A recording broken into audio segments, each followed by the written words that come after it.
자, 이제 프랙처에서 나오는 이렇게 프랙처 조각이 날 때 생기는 연기 작업을 이제 좀 같이 진행을 해보도록 하겠습니다.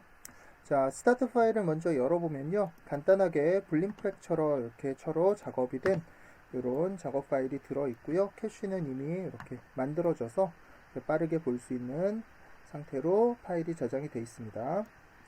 자, 이제 여기에서 이제 같이 이 프랙처 조각과 어울리는 연기 작업을 좀 진행을 해볼 건데요. 자, 제일 먼저 해야 될 일은 바로 이미터를 잡아주는 거예요. 이미터, 그러니까 볼륨이 이렇게 나올 수 있는 그 소스 영역을 잡아주는 거죠. 자, 볼륨의 소스 영역을 잡을 때는 이제 뭐 이렇게 딱 정확하게 만들어지는 그런 공식은 없고요. 이제 상황에 따라서 그때그때 샷에 따라서 좀 요령들이 있는데요.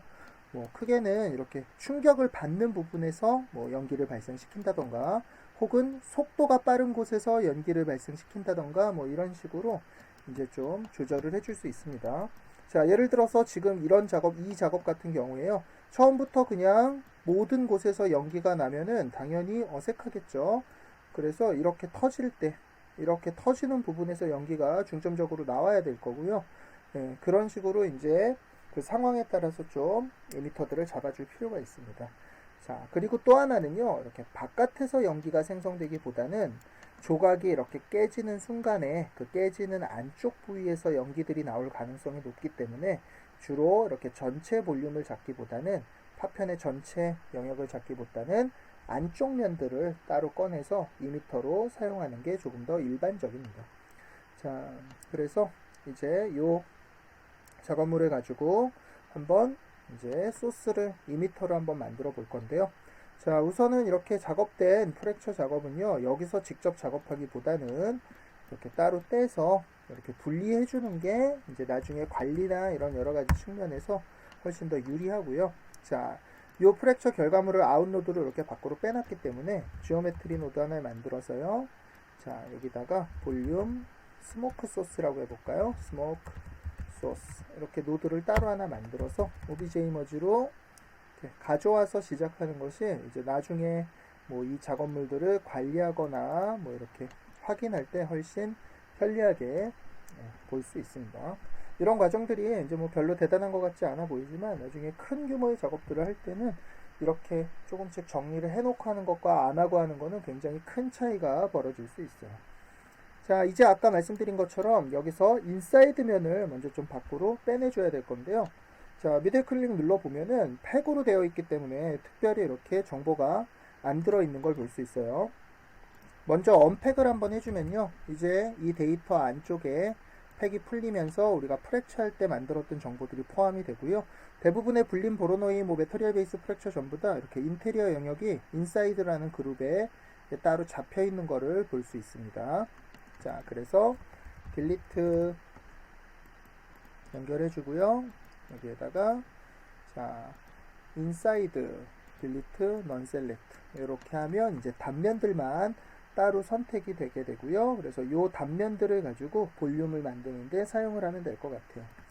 자, 이 경우에는 어떻게 작업을 하려고 그러냐면요. 예, 여기에 벨로시티 V 값들을 가지고 이렇게 V를 기준으로 속도가 어느 이상 큰 애들만 이렇게 볼륨을 발생하게 이렇게 작업을 해주려고 그래요. 자, 모든 경우에서 다 이렇게 작업하면 되냐? 그러면 그렇진 않아요. 예를 들어서 건물에서 꼭대기층에서 이렇게 폭발이 일어나서 이렇게 돌이 떨어진다 그럴 때 처음에는 연기가 당연히 나겠지만 땅에 계속 떨어진다고 속도가 계속 빨라진다고 계속 연기가 나고 있을 수는 없겠죠. 좀 나다가 이렇게 연기가 이제 좀 사그러들어야 되겠죠. 그래서 지금 이런 것들은 어떤 아까도 말씀드렸지만 뭐 특별히 딱 정확한 공식이 있어서 이렇게 만들면 돼 라기보다는 이제 그때 상황에 맞춰서 적절하게 작업을 해주면 될 것 같습니다. 이 경우에는 터진 다음에 금세 땅에 부딪혀서 속도들이 줄기 때문에 그냥 벨로시티만 가지고도 충분히 작업이 가능할 것 같네요. 자, 그래서 이제 V로 소스를 만들 건데요. 그 전에 이제 볼륨하고 관계는 좀 없지만 이 언팩에 관해서 조금만 알아보려고 그래요. 자, 우선은 우리가 이 프랙처 작업을 한 거를 언팩을 할 때요. 미들 클릭을 눌러보면 무슨 일이 벌어지냐면 벨로시티가 없는 걸 볼 수 있어요. 왜냐면은 벨로시티 V 값은 우리가 이렇게 소스 팩된 상태에서 시뮬레이션을 돌릴 때 나오는 값이라 당연히 언팩을 하게 되면은 사라지게 되는 거죠. 사라지게 되죠. 자, 그러면 이제 언팩을 할 때 V를 새로 만들어 줘야 되는데요. 자, 벨로시티를 이렇게 전달을 해주게 되면은 이제 무슨 일이 벌어지냐면, 자, 이렇게 V 값이 들어가는데요. 자, 이 조각을 자세히 보면은 이 조각이 실제로 회전하고 있죠. 이렇게 회전하고 있단 말이에요. 돌면서. 그렇기 때문에 실제로 이 돌은요, 벨로시티가 이렇지가 않아요. 왜냐면 이렇게 돌고 있기 때문에 얘는 더 빠를 거고요. 반대로 도는 이쪽은 실제로 속도가 좀 느리겠죠. 이렇게 모든 포인트가 같은 속도를 가지고 있을 수가 없습니다. 자, 트레일이라는 노드, 이렇게 움직임을 가지고 이렇게 트레일과 벨로시티를 만들어주는 이 노드를 가지고요. 실제로 컴퓨트 벨로시티 이렇게 해서 포워드로 V를 구해보면 이렇게 각각의 포인트들이 회전하는 정도에 따라서 이렇게 다르게 들어가요. 특히 이런 거는 팽글팽글 돌고 있으니까 완전히 다르게 들어가죠. 이렇게 들어가야 제대로 된 벨로시티인데 우리가 팩을 하는 이 V 값은 사실상 이 점이 한 점이기 때문에 모두 같은 V를 가질 수밖에 없고요. 그걸 그대로 언팩을 풀어주면 당연히 모든 조각의 모든 포인트가 이렇게 같은 값을 갖게 된다는 거죠. 그래서 이렇게 트레일로 다시 벨로시티를 구해줘야 정말 제대로 된 V 값을 구할 수가 있고요. 자, 간혹 이렇게 조각의 개수가 바뀐다던가 그런 이유들 때문에 저렇게 벨로시티를 트레일로 구할 수 없는 경우에는요. 자, 오비제 머지에 다시 여기로 돌아가서 트랜스폼 PCS를 이렇게 해주는 단계에서 자, 여기서 파일 캐시를 보면요. V만 있는 게 아니라 또 뭐가 있죠? W가 존재하죠. W. 그런데 이렇게 네임 이렇게 가져올 때 보면은 W가 사라져 있는 걸 볼 수 있어요. 그러니까 V만 필요하다고 V만 가져오고 W를 가져오지를 않았죠. W는 사라졌죠. 자, 그런데 여기에다가 attribute to copy 이렇게 해서 W를 한번 같이 받아 보도록 하겠습니다. 자, 그러면 이제 여기에 W가 추가로 들어왔고요. 이 W는 뭐냐면 각속도라 그랬어요. 각속도, 회전하는 속도요. 자, 그리고 나서 이제 언팩 노드를 가서 V를 보면요. 벨로시티 값이 아까랑 다르죠. 바뀐 걸 볼 수 있죠. 자, 여기에 attribute delete로 노드를 한번 달아서 직접 이 W attribute를 한번 삭제해 보겠습니다. 그랬더니 V가 바뀌었죠. 그리고 다시 V를 해보면 V가 아니라 W를 놔둬보면 이렇게 회전하는 게 적용이 된 걸 볼 수 있어요. 자, 우리 이 언팩에서 이 V를 트랜스퍼 할 때는요. 이 언팩 노드가 그냥 벨로시티만 가져오는 게 아니라 그 W 각속도 값이 있으면 그거를 적용해서 벨로시티를 새로 계산해서 가져올 수 있게 그렇게 디자인이 되어 있다는 뜻이에요. 자, 얘도 처음에는 초창기 언팩은 그런 기능이 없어서 이제 저런 회전 문제들이 항상 발생했는데요. 이제 그것들을 좀 개선하기 위해서 V와 W 두 개를 이용해서 언팩할 때 V를 새로 계산하는 이런 식으로 작업이 되어 있고요. 그래서 W를 안 쓴다고 이렇게 W를 여기서 안 쓴다고 값을 지워버릴 게 아니라 이렇게 항상 같이 가지고 다녀야 나중에 언팩이나 이런 이후 공정에서 벨로시티를 제대로 가져올 수 있습니다. 자, 그러면 이제 이렇게 인사이드면까지 이제 분리는 했고요. 이제 여기서 속도에 따른 볼륨 소스를 좀 만들어 줄라 그래요. 자, attribute 랭글 하나를 달아주도록 하겠습니다. 자, 그 다음에 이제 여기에 벨로시티의 그 크기를 계산을 해줄 건데요. length라는 함수로 이렇게 벡터의 크기를 계산할 수 있다 그랬어요. 자, 그래서 일단은 얘가 지금 한번 속도가 어느 정도인지 좀 확인하기 위해서 이렇게 어트리뷰트를 만들어 보도록 하겠습니다.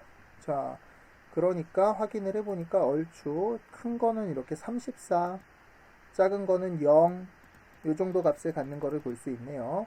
자, 지금 상태에서 그냥 적절히 색상으로 한번 보기 위해서 fit len을 한 0에서부터 한 30 정도까지만 볼까요? 0에서 1 이렇게 해서 확인을 해보니까 요런 느낌으로 터지기 전에는 이쪽은 V가 있어서 이렇게 들어오는데 뻥 터지면서 이제 이렇게 확인이 되는 거를 볼 수 있습니다. 뭐 굳이 색상으로 이렇게 보는 게 그렇게 큰 의미가 있진 않네요.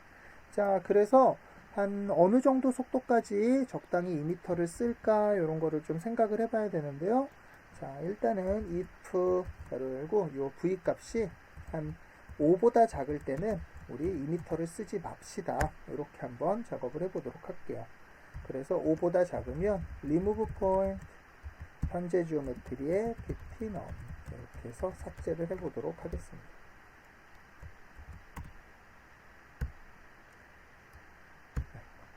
자, 그랬더니 처음에 뻥 터지면서 이제 5보다 전부 크기 때문에 볼륨이 계속 만들어지다가 새로 이렇게 떨어지면서 또 볼륨이 만들어지다가 어느 정도 속도가 줄어들며 이렇게 조각들이 점점 사라지는 것을 볼 수 있죠. 그래서 속도가 클 때는 이렇게 있다가 속도가 줄어들수록 점점 이제 이미터가 사라지는 걸 볼 수 있고요. 자, 다만 이렇게 하면은 처음부터 볼륨이 너무 세게 나오고요. 이렇게 5가 딱 넘어서는 순간 볼륨이 막 콸콸콸콸 나오다가 또 5가 탁 줄어들면 볼륨이 더 이상 안 나와 이럴 수 있기 때문에요. 자, 이렇게 5보다 작은 거를 이렇게 다 삭제는 해주고요. 그 다음에 여기다가 density 어트리뷰트를 만들어서 density는 이렇게 해주고 fit01 아니 fit 이 length v가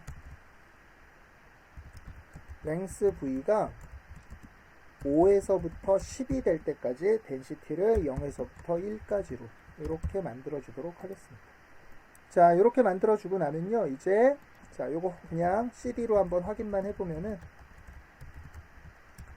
density 이렇게 확인을 해보면 이제 플레이 해보면 이렇게 센 애들은 세게 나오다가 속도가 점점 줄어들면 점점 색상이 검은색으로 늘어나면 이렇게 하얗게 또 늘어나고요.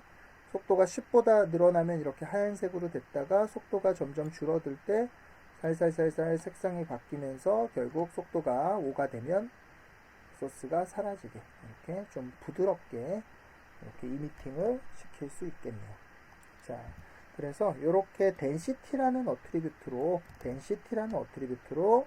이렇게 소스에 이런 농도차를 만들어 줬고요. 자, 이제 이렇게 만들어진 요 인사이드 면들을 가지고 볼륨을 파이로를 구성해 보도록 하겠습니다. 그래서 널로드를 달아서 여기다가 뭐 소스 혹은 뭐 아웃 뭐 이렇게 이름을 지어주고요. 이렇게 소스를 제작을 해봤습니다.